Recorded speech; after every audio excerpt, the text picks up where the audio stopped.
کیا آپ جانتے ہیں کہ غسل صرف جسم کی صفائی نہیں بلکہ روح کی پاکیزگی کا بھی ذریعہ ہے؟ قرآن کہتا ہے وَإِن كُنتُمْ جُنُبًا فَاطَّهَّرُوا، یعنی اگر تم جنابت کی حالت میں ہو تو پاک ہو جاؤ۔ اور رسول اللہ صلی اللہ علیہ وسلم نے فرمایا ہر بال کے نیچے جنابت ہے تو بال دھو اور جلد کو صاف کرو۔ اس ویڈیو میں جانیے غسل کا سنت طریقہ، اس کی فضیلت اور وہ اہم باتیں جو ہر مسلمان کو معلوم ہونی چاہیے۔ شروعات کرتے ہیں بہار شریعت کی روشنی میں۔ بسم اللہ الرحمن الرحیم۔ غسل یعنی نہانے کا بیان۔ اللہ تعالیٰ فرماتا ہے کہ وَإِن كُنتُمْ جُنُبًا فَاطَّهَّرُوا، ترجمہ اگر تم جنوب ہو تو خوب پاک ہو جاؤ یعنی غسل کرو، اور فرماتا ہے کہ حتیٰ یطہرنا، ترجمہ یہاں تک کہ وہ حیض والی عورتیں اچھی طرح پاک ہو جائیں۔ اور اللہ تعالیٰ فرماتا ہے کہ یا ایھا الذین آمنوا لا تقربوا الصلاۃ وانتم سکارى حتى تعلموا ما تقولون ولا جنبا الا عابری سبیل حتى تغتسلوا، ترجمہ اے ایمان والو نشے کی حالت میں نماز کے قریب نہ جاؤ یہاں تک کہ سمجھنے لگو جو کہتے ہو، اور نہ جنابت کی حالت میں جب تک غسل نہ کر لو مگر سفر کی حالت میں کہ یہاں پانی نہ ملے تو غسل کی جگہ تیمم ہے۔ اب غسل کی فضیلت میں چند حدیثیں بیان کی جاتی ہیں۔ حدیث نمبر 1، صحیح بخاری اور مسلم میں حضرت عائشہ صدیقہ رضی اللہ تعالی عنہا سے روایت کی گئی ہے کہ حضور صلی اللہ تعالی علیہ وسلم جب جنابت کا غسل فرماتے تو شروعات ایسے کرتے کہ پہلے ہاتھ دھوتے، پھر نماز جیسا وضو کرتے، پھر انگلیاں پانی میں ڈال کر ان سے بالوں کی جڑیں تر فرماتے، پھر سر پر 3 لب پانی ڈالتے، پھر تمام جلد پر پانی بہاتے۔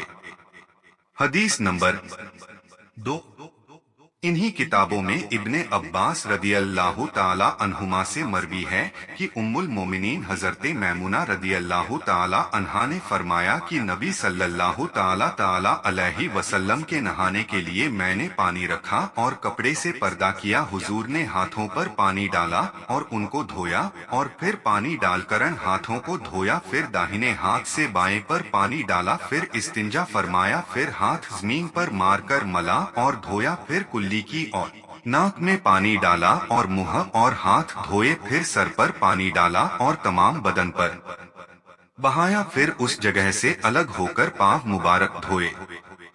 اس کے بعد میں نے بدن پوچھنے کے لیے ایک کپڑا دیا تو حضور نے نہ لیا اور ہاتھوں کو جھاڑتے ہوئے تشریف لے گئے۔ حدیث نمبر 3، بخاری اور مسلم میں ام المومنین صدیقہ رضی اللہ تعالی عنہا سے روایت ہے کہ انصار کی ایک عورت نے رسول اللہ صلی اللہ تعالی علیہ وسلم سے حیض کے بعد نہانے کا سوال کیا۔ حضور نے اس کو غسل کا طریقہ بتایا، پھر فرمایا کہ مشک لگا ہوا کپڑے کا ایک ٹکڑا لے کر اس سے طہارت کر۔ اس نے عرض کیا کیسے اس سے طہارت کروں؟ فرمایا سبحان اللہ، اس سے طہارت کر۔ ام المومنین فرماتی ہیں کہ میں نے اسے اپنی طرف کھینچ کر کہا کہ اس سے خون کے اثر کو صاف کر۔ حدیث نمبر 4، امام مسلم نے ام المومنین ام سلمہ رضی اللہ تعالی عنہا سے روایت کی، فرماتی ہیں کہ میں نے عرض کی یا رسول اللہ، میں اپنے سر کی چوٹی مضبوط گوندھتی ہوں تو کیا غسل جنابت کے لیے اسے کھول ڈالوں؟ فرمایا نہیں، تجھ کو یہی کفایت کرتا ہے کہ سر پر 3 لب پانی ڈال لے، پھر اپنے اوپر پانی بہا لے، پاک ہو جائے گی، یعنی جب کہ بالوں کی جڑیں تر ہو جائیں، اور اگر اتنی سخت گندھی ہو کہ جڑوں تک پانی نہ پہنچے تو کھولنا فرض ہے۔ حدیث نمبر 5، ابو داؤد، ابن ماجہ اور ترمذی ابو ہریرہ رضی اللہ تعالی عنہ سے روایت کرتے ہیں کہ رسول اللہ صلی اللہ تعالی علیہ وسلم فرماتے ہیں کہ ہر بال کے نیچے جنابت ہے تو بال دھو اور جلد کو صاف کرو۔ حدیث نمبر 6।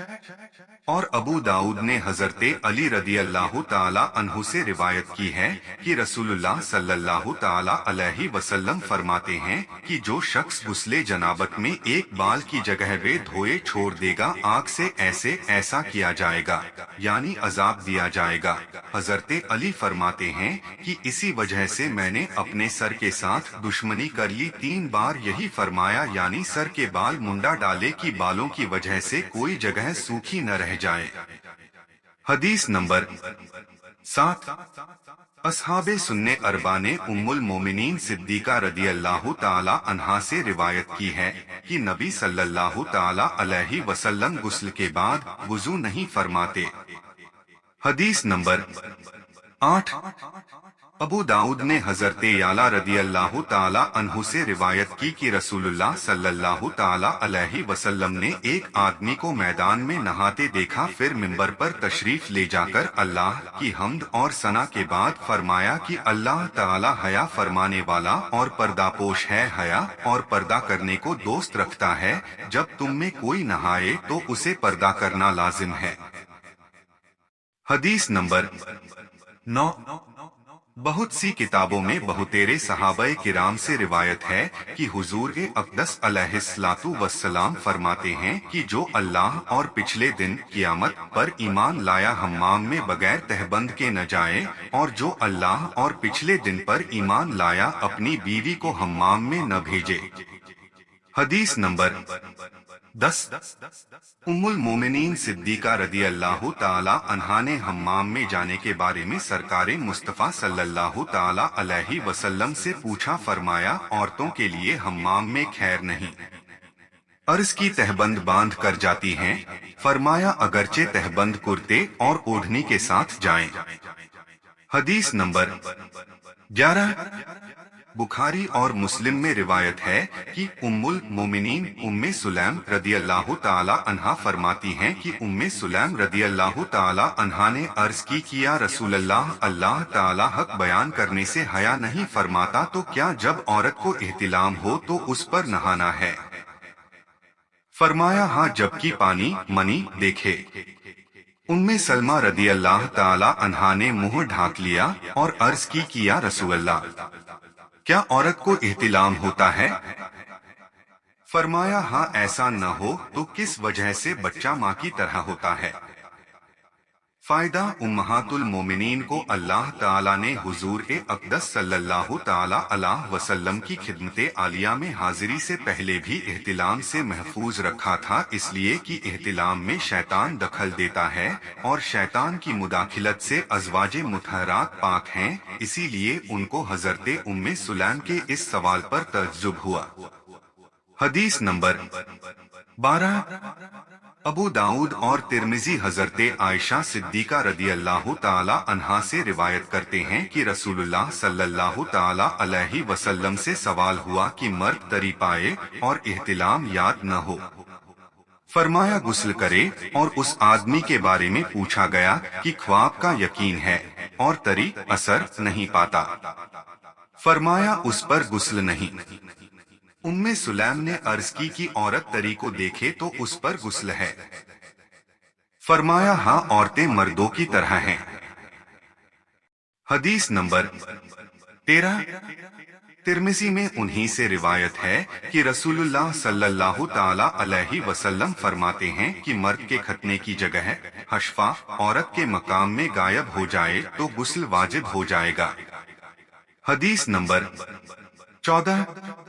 सही बुखारी और मुस्लिम में अब्दुल्लाह इब्ने उमर रदी अल्लाह ताला अन्हुमा से रिवायत है कि हजरते उमर रदी अल्लाह ताला अन्हु ने रसूलुल्लाह सल्लल्लाहु ताला अलैहि वसल्लम से पूछा कि उनको रात में नहाने की जरूरत हो जाती है। फरमाया वुजू कर लो और उजवे तनासुल लिंग को धो लो, फिर सो रहो। हदीस नंबर 15। बुखारी और मुस्लिम में आयशा सिद्दीका रदी अल्लाह ताला अन्हा से रिवायत है कि फरमाती हैं कि नबी सल्लल्लाहु ताला अलैहि वसल्लम को जब नहाने की जरूरत होती और खाने या सोने का इरादा करते तो नमाज की तरह वुजू करते। हदीस नंबर 16। मुस्लिम में अबू सईद खुदरी रदी अल्लाह ताला अन्हु से रिवायत है कि रसूलुल्लाह सल्लल्लाहु ताला अलैहि वसल्लम फरमाते हैं कि जब तुम में कोई अपनी बीवी के पास जाकर दोबारा जाना चाहे तो वुजू कर ले। हदीस नंबर 17। तिर्मिजी इब्ने उमर रदी अल्लाह ताला अन्हुमा से रिवायत करते हैं कि रसूलुल्लाह सल्लल्लाहु ताला अलैहि वसल्लम ने फरमाया कि हैज़ वाली और जुनूबी औरतें कुरान में से कुछ न पढ़े। हदीस नंबर 18। अबू दाऊद ने उम्मुल मोमिनीन सिद्दीका रदी अल्लाह ताला अन्हा से रिवायत की कि हुजूर अक़दस सल्लल्लाहु ताला अलैहि वसल्लम ने फरमाया कि उन घरों का रुख मस्जिद से फेर दो कि मैं मस्जिद को हैज़ वाली और जुनूबी जिनको नहाने की जरूरत हो औरतों के लिए हलाल नहीं करता। हदीस नंबर 19। अबू दाऊद ने हजरते अली रदी अल्लाह ताला अन्हु से रिवायत की रसूलुल्लाह सल्लल्लाहु ताला अलैहि वसल्लम फरमाते हैं कि मलाइका उस घर में नहीं जाते जिस घर में तस्वीर कुत्ता और जुनूबी हो। हदीस नंबर 20। अम्मार इब्ने यासिर रदी अल्लाह ताला अन्हुमा से रिवायत है कि रसूलुल्लाह सल्लल्लाहु ताला अलैहि वसल्लम ने फरमाया कि फरिश्ते तीन शख्सों से करीब नहीं। एक, काफिर का मुर्दा। दो, खुलूक, यह एक तरह की खुशबू जाफरान से बनाई जाती है जो मर्दों को हराम है। तीन, और जुनूबी मगर यह कि वुजू कर ले।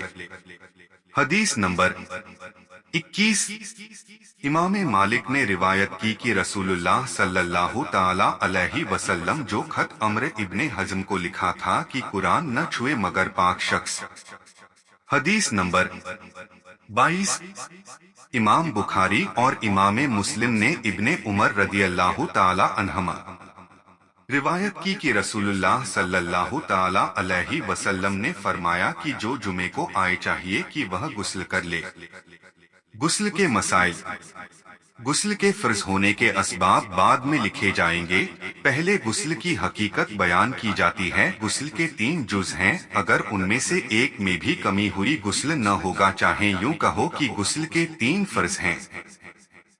1, कुल्ली करना, मुंह के हर पुर्जे गोशे होंठ से हल्क की जड़ तक हर जगह पानी बह जाए। अक्सर लोग यह जानते हैं कि थोड़ा सा पानी मुंह में लेकर उगल देने को कुल्ली कहते हैं, अगरच जुबान की जड़ और हल्क के किनारे तक न पहुँचे।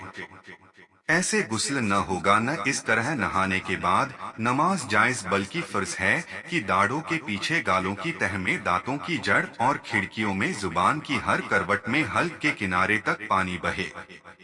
मसला, दांतों की जड़ों या खिड़किए में कोई ऐसी चीज जमी हो जो पानी बहने से रोके तो उसका छुड़ाना जरूरी है। अगर छुड़ाने में नुकसान न हो, जैसे छालियों के दाने, गोश्त के रेशे, और अगर छुड़ाने में नुकसान और हर्ज हो, जैसे बहुत पान खाने से दांतों की जड़ों में चुना जम जाता है, या औरतों के दांतों में मिस्सी की रेखें कि उनके छीलने में दांतों या मसूड़ों के नुकसान का खतरा है, तो माफ है। मसला, ऐसे ही हिलता हुआ दांत तार से या उखड़ा हुआ दांत किसी मसाले वगैरह से जमाया गया और पानी तार या मसाले के नीचे न बहे तो मुआफ है। या खाने या पान के रेसे दांत में रह गए कि उसकी निगहदाश्त देख रेख में हरज है। हाँ, मालूम होने के बाद उसको जुदा करना और धोना जरूरी है, जबकि उनकी वजह से पानी पहुँचने में रुकावट हो। 2, नाक में पानी डालना, यानी दोनों नथनों में जहाँ तक नर्म जगह है धुलना, कि पानी को सूंघकर ऊपर चढ़ाए बाल बराबर भी धुलने से न रह जाए, नहीं तो गुस्ल नहीं होगा। अगर नाक के अंदर रेंट सूख गई है तो उसका छुड़ाना फर्ज है। मसला, बुलाक का सुराख अगर बंद न हो तो उसमें पानी पहुँचाना जरूरी है। फिर अगर तंग है तो बुलाक का हिलाना जरूरी है, वरना नहीं। 3, तमाम बदन पर पानी बहाना, यानी सर के बालों से पांवों के तलवों तक जिस्म के हर पुजरे, हर रोंगटे पर पानी बह जाना फर्ज है। अक्सर लोग, बल्कि कुछ पढ़े लिखे लोग यह करते हैं और समझते हैं कि गुस्ल हो गया। हालांकि कुछ उज्व ऐसे हैं कि जब तक उनकी खास तौर पर एहतियात न कीजिए तो नहीं धुलेंगे और गुस्ल न होगा, लिहाजा तफसील से बयान किया जाता है। वुजू के उज्वों में एहतियात की जो जगहें हैं, हर उज्व के बयान में उनका जिक्र कर दिया गया है। उनका गुस्ल में भी लिहाज जरूरी है और उनके अलावा गुस्ल की खास बातें नीचे लिखी जाती हैं। 1. सर के बाल गुंधे न हो तो हर बाल पर जड़ से नोक तक पानी बहना, और गुंधे हों तो मर्द पर फर्ज है कि उनको खोलकर जड़ से नोक तक पानी बहाए, और औरत पर सिर्फ जड़ तर कर लेना जरूरी है, खोलना जरूरी नहीं। हाँ, अगर चोटी इतनी सख्त गुंधी हो कि बेखोले जड़े तर न होंगी तो खोलना जरूरी है। 2. कानों में बाली वगैरह जेवर के सुराख का वही हुक्म है जो नाक में नथ के सुराख का हुक्म वुरू में बयान हुआ। 3. भवों और मूछों और दाढ़ी के बाल का जड़ से नोक तक और उनके नीचे की खाल का धुलना जरूरी है। 4. कान का हर पुर्जा और उसके सुराख का मुंह धोना जरूरी है। 5. कानों के पीछे के बाल हटाकर पानी बहाएं। 6. थोड़ी और गले का जोड़ की बेमुंह उठाए न धुलेगा। 7. बगले बे हाथ उठाए न धुलेंगी। 8. बाजू का हर पहलू। 9. पीठ का हर जरा। 10. और पेट की बल्टे उठाकर धोए। 11. नाफ को उंगली डालकर धोए जबकि पानी बहने में शक हो। 12. जिस्म का हर रोंगटा जड़ से लेकर नोक तक। 13. रान और पेड़ू का जोड़। 14. रान और पिंडली का जोड़ जब बैठकर नहाए। 15. दोनों चूतड़ के मिलने की जगह खासकर जब खड़े होकर नहाए। 16. रानों की गोलाई। 17. पिंडलियों की करवटें धोए। 18. स्कर और फोटो के मिलने की जगहें बेजुदा किए न धुलेंगी। 19. फोटो की निचली सतह जोड़ तक धोए। 20. फोटो के नीचे की जगह जोड़ तक। 21. जिसका खतना न हुआ हो तो अगर खाल चढ़ सकती हो तो चढ़ाकर धोए और खाल के अंदर पानी चढ़ाए। औरतों को खास कर यह एहतियात जरूरी है। 22. ढलकी हुई पिस्तान को उठाकर धोना जरूरी है। 23. पिस्तान और पेट के जोड़ की धारी पर पानी बहाना। 24. औरतें अपने पेशाब के बाहर की हर जगह, हर कोने, हर टुकड़े नीचे ऊपर ध्यान से धोएं। अंदर उंगली डालकर धोना वाजिब नहीं, मुस्तहबन है। ऐसे ही औरत अगर हैज और निफास से फारिग होकर गुस्ल करती है तो एक पुराने कपड़े से अंदर के खून का असर साफ कर लेना मुस्तहब है। 25. माथे पर अफशा लगाई हो तो उसका छुड़ाना जरूरी है। मसला, बाल में गिरह पड़ जाए तो गिरह खोलकर उस पर पानी बहाना जरूरी नहीं। मसला, किसी जख्म पर पट्टी वगैरह बंधी हो कि उसके खोलने में हरज हो या किसी जगह मरज या दर्द की वजह से पानी बहने से नुकसान होगा तो उस पूरे उज्व को मसह करे, और न हो सके तो पट्टी पर मसह काफी है, और पट्टी जरूरत की जगह से ज्यादा न रखी जाए, नहीं तो मसह काफी न होगा। और अगर पट्टी जरूरत की ही जगह पर बंधी हो, जैसे बाजू पर एक तरफ जख्म है और पट्टी बांधने के लिए बाजू की उतनी सारी गोलाई पर होना उसका जरूरी है, तो उसके नीचे बदन का वह हिस्सा भी आएगा जिसे पानी नुकसान नहीं करता। तो अगर खोलना मुमकिन न हो, अगरचे यूं ही की खोलकर फिर वैसे न बांध सकेगा और उसमें नुकसान का खतरा है, तो सारी पट्टी पर मसह कर ले काफी है। बदन का वह अच्छा हिस्सा भी धोने से माफ हो जाएगा। मसला, जुकाम या आंखों में सूजन वगैरह हो और यह गुमान सही हो कि सर से नहाने में से बढ़ जाएगा या दूसरे मर्ज पैदा हो जाएंगे, तो कुल्ली करें, नाक में पानी डाले और गर्दन से नहा और सर के हर जरे पर भीगा हाथ फेर ले, गुस्ल हो जाएगा। सेहत के बाद सर धो डाले, बाद में गुस्ल के लौटाने की जरूरत नहीं। मसला पकाने वाले के नाखून में आटा और लिखने वाले के नाखून पर स्याही और लोगों के लिए मक्खी मच्छर की बीट अगर लगी हो तो गुस्ल हो जाएगा। हाँ, मालूम होने के बाद उसका हटाना और उस जगह को धोना जरूरी है और पहले जो नमाज पढ़ी हो गई